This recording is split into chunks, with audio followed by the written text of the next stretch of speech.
মালদার সুখদেবপুরে নতুন করে আন্তর্জাতিক সীমানায় মুখোমুখি ভারত বাংলাদেশ।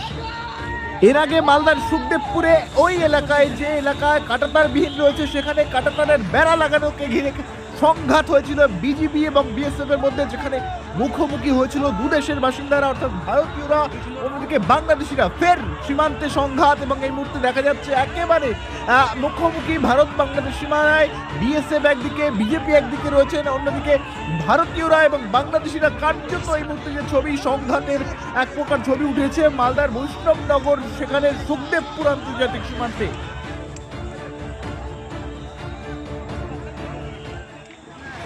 একদিকে মালদার বৈষ্ণবনগরের সুখদেবপুর, অন্যদিকে বাংলাদেশের চাঁপাইনবাবগঞ্জ, এবং দুই এলাকার মধ্যে কিন্তু কার্যত এই মুহূর্তে সংঘাতের ছবি উঠে আসছে। ভারতীয়রা একদিকে রয়েছেন, অন্যদিকে বাংলাদেশিরা। কার্যত বিএসএফ এবং বিজেপি তারা মুখোমুখি সংঘাতে এক প্রকার এসেছিল যে কাঁটাতারের বেড়াকে ঘিরে অশান্তি হয়েছিল। বারবার বিএসএফ যখন কাঁটাতারের বেড়া লাগানোর চেষ্টা করছিল সেখানে বাধাদান করছিল বিজেপি, এবং এরপরে উঠে আসছে যে ছবি আজ যে ঘটনা ঘটছে সেখানে ফসল কেটে নেওয়ার অভিযোগ উঠছে। ভারতীয় যে চাষিরা রয়েছে তাদের ফসল কেটে নিয়ে যাওয়া হচ্ছে এমনটা অভিযোগ, এবং এরপরে কিন্তু সংঘাত নিয়েছে একেবারে চরম পর্যায়ে। কার্যত দু দেশের মানুষ, বাসিন্দারা তারা মুখোমুখি হয়ে গিয়েছে।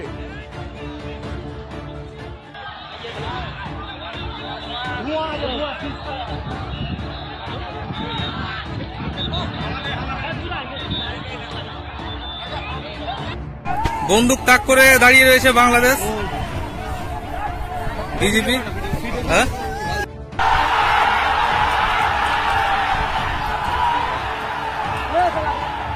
ছেড়ে দিল মনে হয়।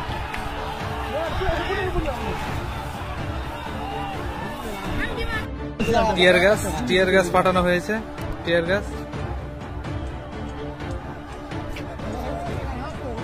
যে ছবি দেখছেন মালদার সুখদেবপুর, যেখানে ভারত বাংলাদেশ সীমান্তে উত্তেজনা, ভারতীয়দের ফসল কেটে নিয়ে যাওয়ার অভিযোগ উঠছে বাংলাদেশের দুষ্কৃতীদের বিরুদ্ধে, এবং দুদেশের মধ্যে সীমানায় সংঘাত তৈরি হয়েছে এক প্রকার। ভারতীয়রা এবং বাংলাদেশিরা কার্যত মুখোমুখি।